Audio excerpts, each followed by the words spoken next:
So, the whole of the topic this 2 month is relationships, authenticity, and attachment. And so, this is a little bit of a hangover from the conditioning work that we were doing. So, where do we get our ideas about family? And a lot of it is from TV and movies. And some of these, depending on how old you are, you're going to recognize them right away. And some of them are newer, like This Is Us, the one in the middle at the top. And these family representations have changed over time as our culture has changed. But as I was looking through these pictures, like, I know the names of everybody, of all of these characters on some of them, and some of them I don't. And, when we look at the fonts, we get that his kind of badass attitude and the squeaky clean kids. And, there's a single mother. There's also, when I put up that picture of the Cosby family, there's that recognition that all is not what it seems. Like, we see these representations of family, and oftentimes we'll really feel like we're part of that family almost. We see them week after week on TV. The kids grow up, they get older as we're doing that. We can often really relate to a lot of the issues that they're working with, and we feel connected to them somehow. And we also might really feel deficient, that our families are not like that. And the Brady Bunch is a blended family. And one of the things that I had no idea about when I got into a blended family, my son and my partner, was that almost all blended families are not a healthy, good place to be in. There are some that are, but certainly it wasn't my experience. And I didn't recognize what was going on because it didn't occur to me at that time. It was in the late 70s, early 80s, but that I didn't know that there were problems like that. And so if we take our ideas about family from what we see on TV, it's not real life.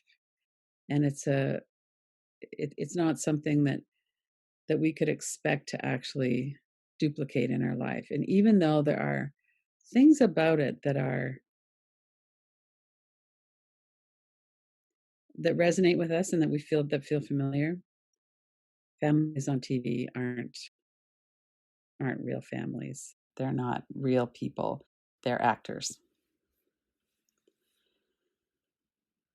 So maybe your family felt more like the Addams family than the Partridge family.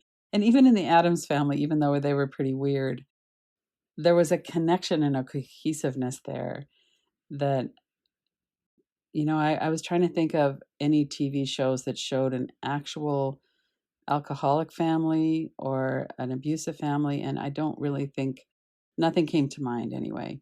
Everything that came to mind are these idealized versions of families. So TV families set the norm for kind of what's ideal. As time goes on, we're seeing a wider distribution of types of characters. So, the Fosters, it's a lesbian couple, and some of the children are foster kids. Modern Family, there's a gay couple, and The Family Stone, which is the one on the left there, they showed a gay couple, one of whom is hearing impaired, and they were adopting a baby. So as time goes on, we get away from that kind of white, middle class, father knows best. He's in the center of the picture. Everybody else is kind of circling around him. But it's natural that we would compare our own family with these families. And I think this is a conditioning that happens really deeply unconsciously. Most of us wouldn't have, certainly I was never aware of that when I was watching those shows and laughing and enjoying them. Let's just take a moment and reflect on, was your family reflected in popular culture? So in particular, your family of origin, but it could be the family that you created as an adult as well. Can you think of any shows that kind of reflected your family?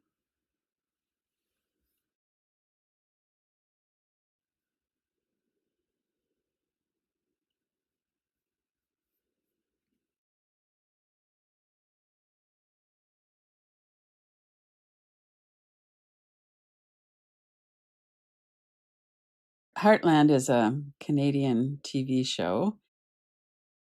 It's actually filmed about half an hour from where I lived for many years, south of Calgary in Alberta. And that picture with the mountains in the background, it's just a beautiful, beautiful part of the country. And it's a family show, so it's meant to be something that the family can watch together. It's all about horses and ranch life and all of those things. And it's a modern TV show. It's not from decades ago. There's some people of color. There's some issues that they work with. There's foster kids. Ty, one of the main characters, that had a abusive family of origin. But one of the things that I noticed about this is that the idealizing of this is that everybody in this particular family, even though they have lots of troubles, that they're all included. And as I'm watching it, sometimes they would often have these family scenes around the dinner table. And so if I'm watching it and sitting at the dinner table, number one, this culture is quite familiar to me because I lived in that area. My mom was a farm girl, so I'm familiar with the culture. But that they have all of these things going on, but that they always come back together and they repair any rifts that are going on. And so that's something that feels like an aspirational thing in a lot of families. It doesn't actually work that way. We might want to make a repair and the person tells us no, or we might just not have that experience of being able to stay connected with each other. And so again, it's another opportunity to look at our own life and feel like there's something that we're doing wrong because we're not able to do that. So as wonderful as it is, I think we can have these kind of secondhand experiences of connection and we can feel included in part of these families. And yet it's also something we need to be careful about in terms of judging our own families. So conditioning, and we've just worked for all through the summer on that, the last 8 weeks. The conditioning is in our animal body, our primitive brain, and our nervous system. And one of the most important features about conditioning is that it operates below our level of conscious awareness. So we're not really aware a lot of the times of what the conditioning is. What are the ideas that we're collecting about how things should be? So let's take another moment here. We'll just kind of give ourselves a couple of minutes. We have this mother's your best friend, your first friend, your forever friend. Mother's Day was always hard for me because that was not my relationship with my mother. And I know it's not with many people. And Father's too is like the dad, the protector, the hero. And that wasn't the case for me. My dad wasn't an abuser, but he certainly wasn't a protector. He was really checked out. So everybody has their own experience with that. So let's take a moment to look at, as you look back over when you were a child, what's your conditioning around the idealized version, what we've just been looking at? And then how did you explain the difference to yourself? Do you remember back? Can you put yourself back when you were 10 or 12 or 15 or whatever it might have been? You know what your family's like, and you're seeing all these representations of more idealized families. So as you're doing that, really tune into your body. Notice your feet on the floor. If you're sitting, your seat. Notice your breath. Take a few deep breaths if that feels okay. Relax your shoulders. If you're clenching your teeth, move your lower jaw around a bit. Loosen that up.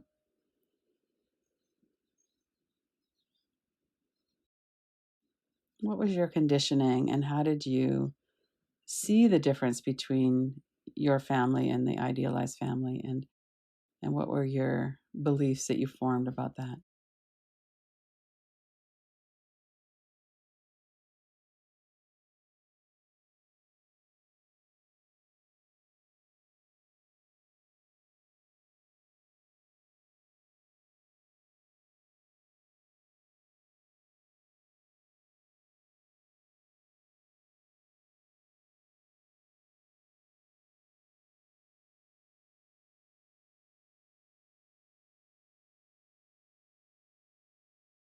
And as always, if anything's getting too intense, we can use some of the tools like Just stop and tap on your forehead. Let your attention move to the sound of the tapping, sensation on your forehead.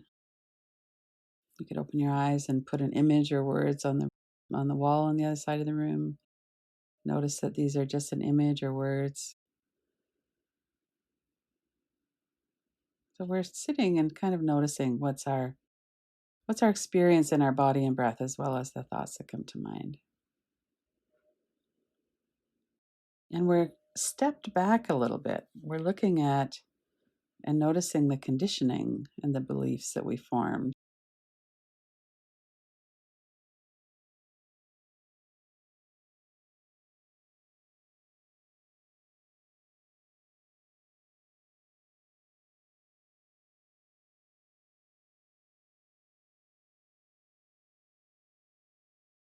One of the things that's helpful about doing that is that it helps us to get a broader perspective that these beliefs formed for reasons. The ones that happened inside our families, the experiences that we had led to beliefs being formed, led to experiences of fear or disconnection or connection and love as well, if that was going on. But these are all, nothing that goes on in our system is random. Everything happens from experiences that we've had. One of the experiences is that we're really conditioned to believe family should be a certain way.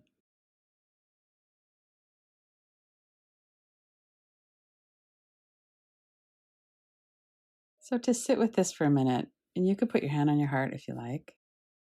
It doesn't mean something bad about me, that my family wasn't the same as what I saw on TV and movies. That's not real life.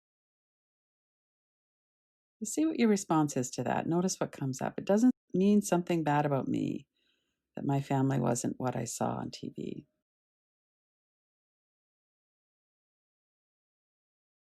And again, remain really connected with your body and your breath.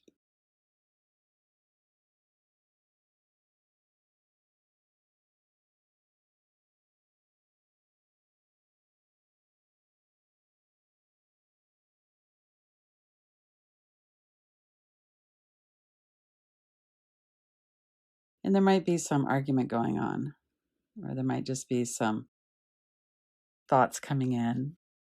So we're going to move into the inquiry part now. So this structure that we're seeing here is based on an arbitrary structure or a form that we can use for inquiry that we don't have to use if it's not helpful. And if it is helpful, then you can use it. The structure is, and it was developed by Dan McClintock in the Kilby Inquiries, is that if you were to think about all of your conditioning, all of your negative experiences, your beliefs, fear and trauma, and everything else that is on the outside of your body on the left side. It's not in your body, it's just kind of hanging out there on the left side. And then on the right side is freedom. So, what we're doing in an inquiry, we're kind of looking to see, in part, what's on the left side, what's in our conditioning, our beliefs, our trauma that's stopping us from being free. What's on the slide here are some suggestions that might be common, and really just to feel free to modify them or come up with your own. So let's start by looking at the conditioned beliefs. And one of the ways we do that is we notice if all of that was over on the left side of our body, is there a felt sense of that? So for me, often when I do this, it feels kind of dark or sludgy or something over there.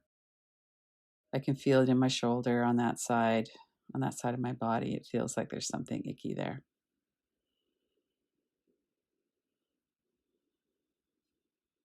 And then if you were to imagine complete freedom from that, bring your attention over to the right side of your body, to that empty space on the right side of your body. What does that feel like? You might have a visual, you might not.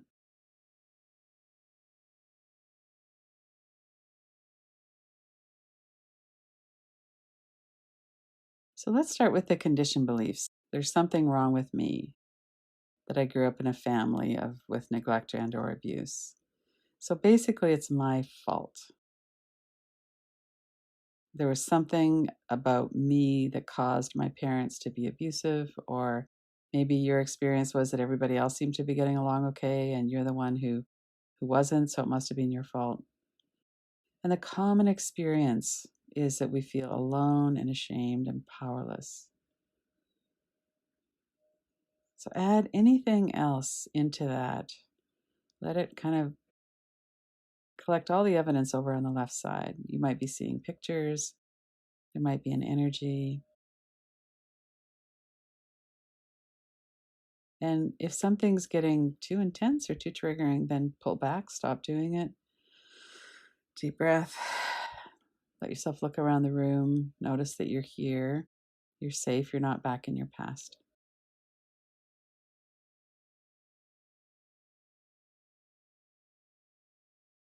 So, with inquiry, one of the inquiries that we use is a reverse inquiry.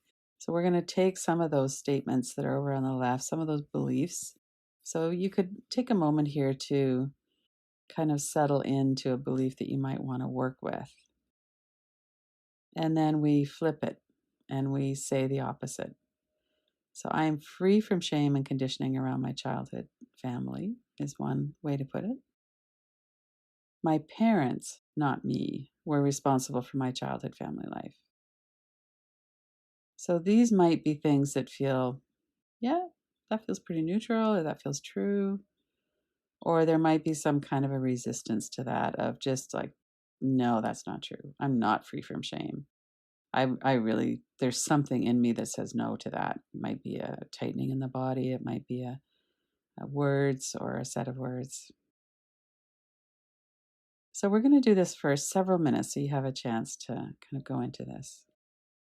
There's something wrong. Look at your conditioned beliefs and then turn it around into a reverse inquiry. And then let's watch and see what comes up. So, what comes up is words and pictures. We have thoughts about it, and we have things going on in our body.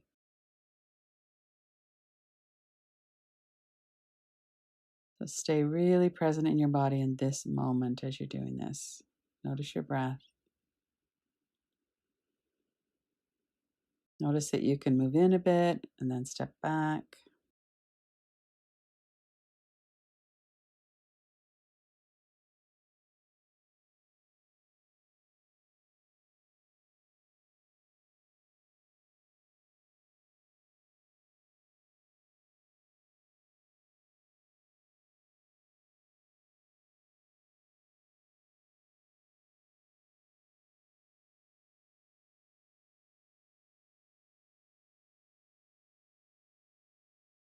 Mostly, what happens with a reverse inquiry is that some feeling will come up or some thought will come up, and then we can look directly at that. So you might go, no, I do feel shame. And then I remember not wanting anyone to come over to my house, or so memories might come up, and stay really present with your body and breath now. And maybe have a look at that memory and say, wow, that's something that really affected me. I was really afraid that someone was going to come to my house and my dad would yell, or my mom would be in a dark room with the drapes closed and smoking or drinking or whatever. So just notice what comes up. This is all of the evidence for these beliefs. And we can be present with them and just have a look, see what's here.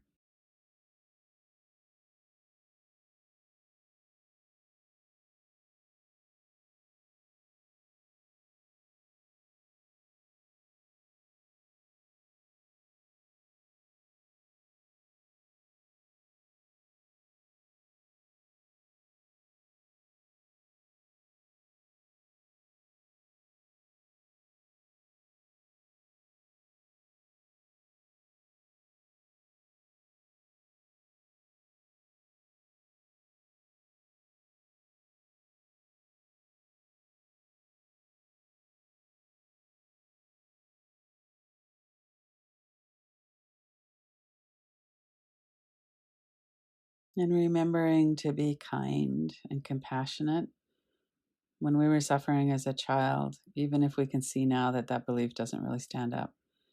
as a child, we were really suffering. And could we be present and really compassionate and kind towards that child, kind of bring them here into our hearts?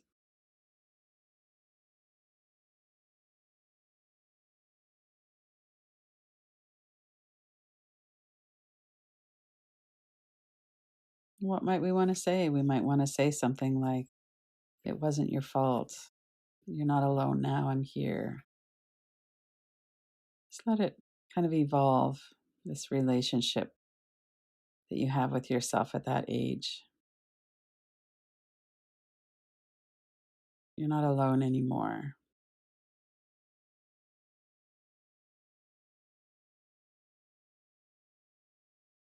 Breathe, stay grounded.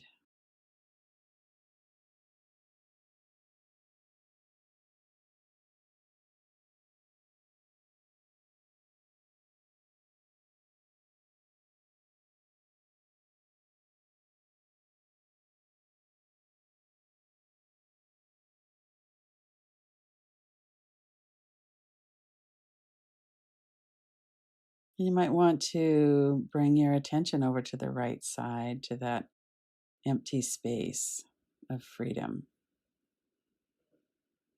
What does it feel like there?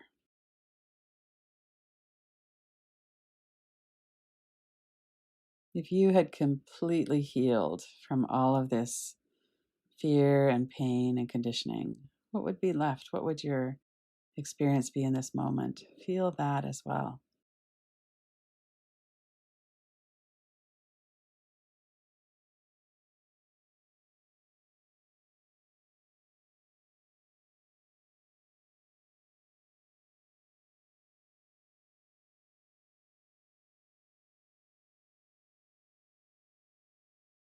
And we'll do this for another 2 or 3 minutes. So give yourself some time. Go back and forth.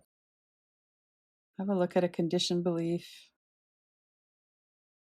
Notice the effect in your body. You might be tightening up around it, or other thoughts might come in. And then take a break whenever you need to, back off from it, or do some tapping, breathing.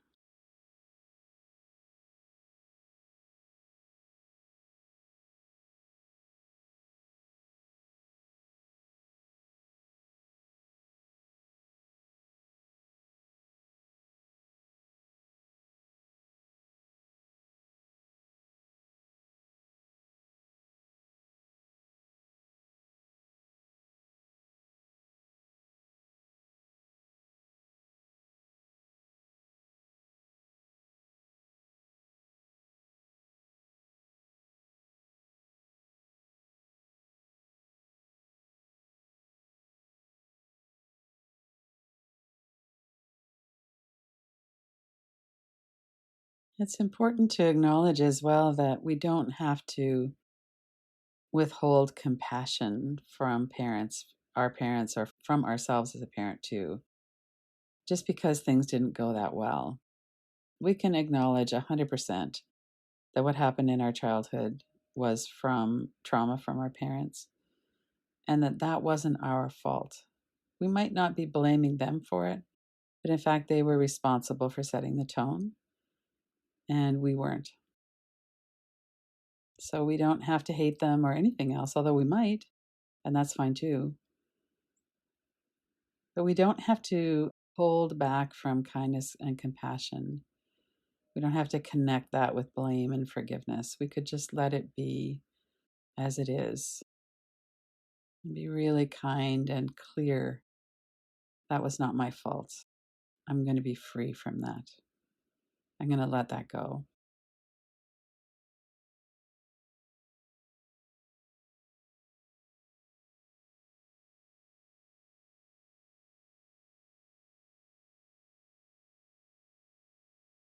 Another minute or so, and we'll wrap up and come back to the group. So if you wanted to make a mental note or jot something down, just let it all kind of come to a close. You might want to check in with how it feels over there on the left, how it feels over on the right, where there's this freedom. Or if you're not using that structure, that's fine too. No shame. I'm free from this.